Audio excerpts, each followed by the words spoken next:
ثابت ہوا ہے گردن مینا پہ خون خلق، ثابت ہوا ہے گردن مینا پہ خون خلق، لرزے ہے موج میں تیری رفتار دیکھ کر۔ السلام علیکم ناظرین،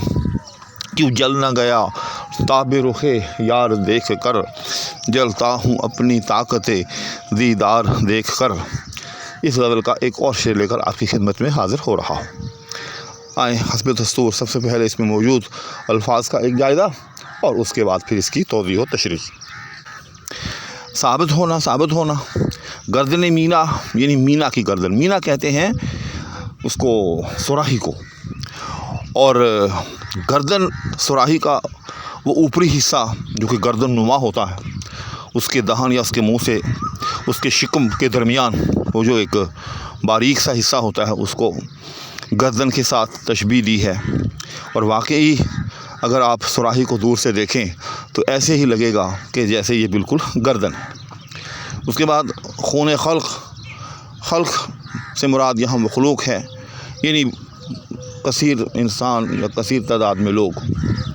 اس کے بعد لرزے ہے موج میں یعنی شراب کی موج، رفتار چال ڈھال چلنے کا انداز۔ اس کے بعد اب آتے ہیں اس کی تشریح کی طرف، لیکن اس سے پہلے بھی ایک ٹرم جو ہے یہاں آپ کو سمجھانا بہت ضروری ہے، چونکہ جب تک وہ ٹرم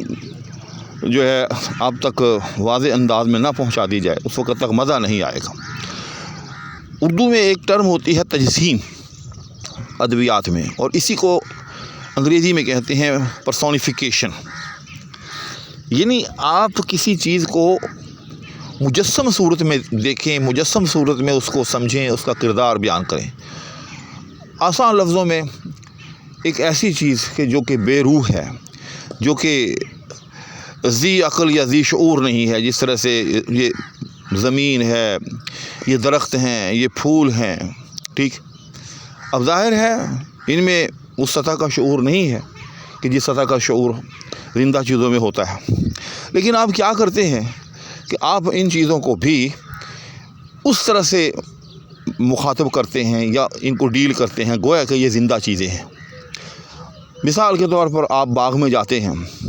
باغ میں جانے کے بعد آپ کیا کرتے ہیں، پھولوں کے درمیان کھڑے ہیں، پھول جو ہیں وہ ایک ایک کر کے آپ کے آگے شکوہ کناں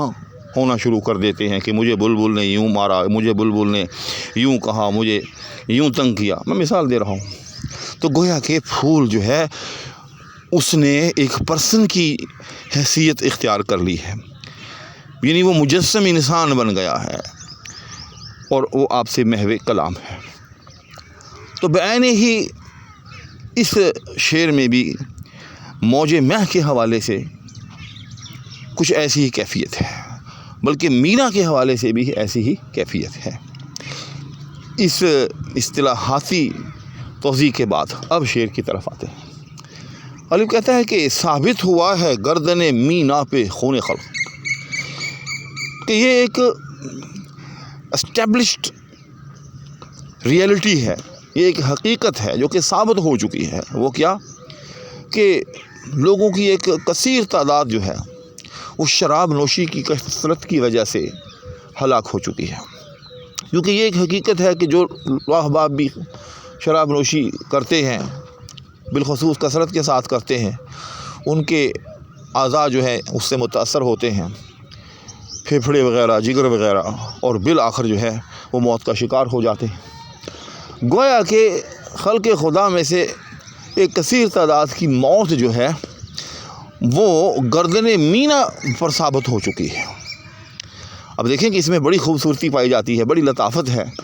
کہ مینا، یعنی ہم یوں بھی کہہ سکتے تھے کہ سیدھا کہ شراب نوشی کی وجہ سے کثیر تعداد میں لوگ ہلاک ہو چکے ہیں، لیکن دیکھیں کہ مینا سراہی، اس کی پھر گردن، اور پھر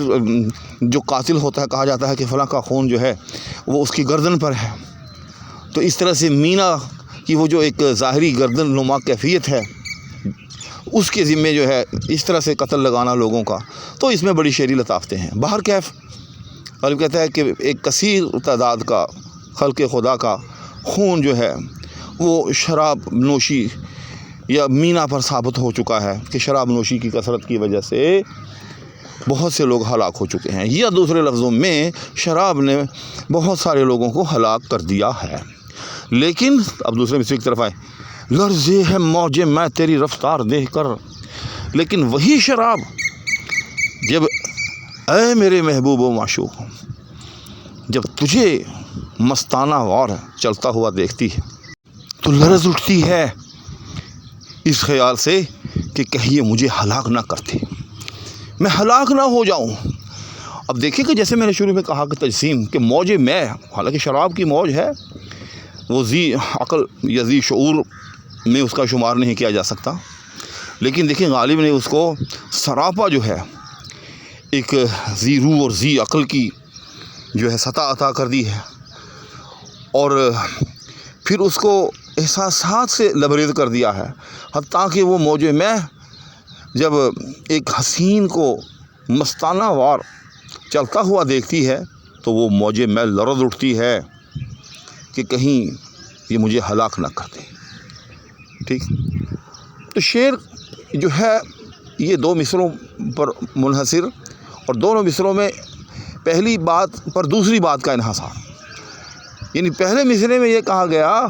کہ وہ شراب کہ جو بہت سے لوگوں کی ہلاکت کا باعث ہے، حتیٰ کہ ایک کثیر تعداد کا گردن مینا پر خون ثابت ہو چکا ہے، وہی موج میں، وہی شراب اے میرے محبوب جب تجھے ناز و انداز کے ساتھ چلتا ہوا دیکھتی ہے تو خود لرز اٹھتی ہے۔ تو دیکھا غالب نے کس خوبصورتی کے ساتھ اپنے محبوب کی رفتار کا جو ہے اس شعر میں تذکرہ کیا۔ اس سے زیادہ خوبصورت انداز میں کسی کی چال ڈھال یا کسی کی رفتار کا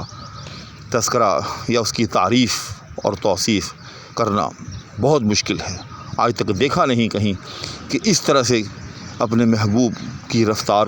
کا جو ہے وہ تذکرہ کیا گیا ہو یا اس کی تعریف و تحسین کی گئی ہو۔ ناظرین، امید ہے کہ یہ شعر بھی کسی نہ کسی حد تک واضح ہو چکا ہوگا۔ اس شعر کے حوالے سے ایک بات عرض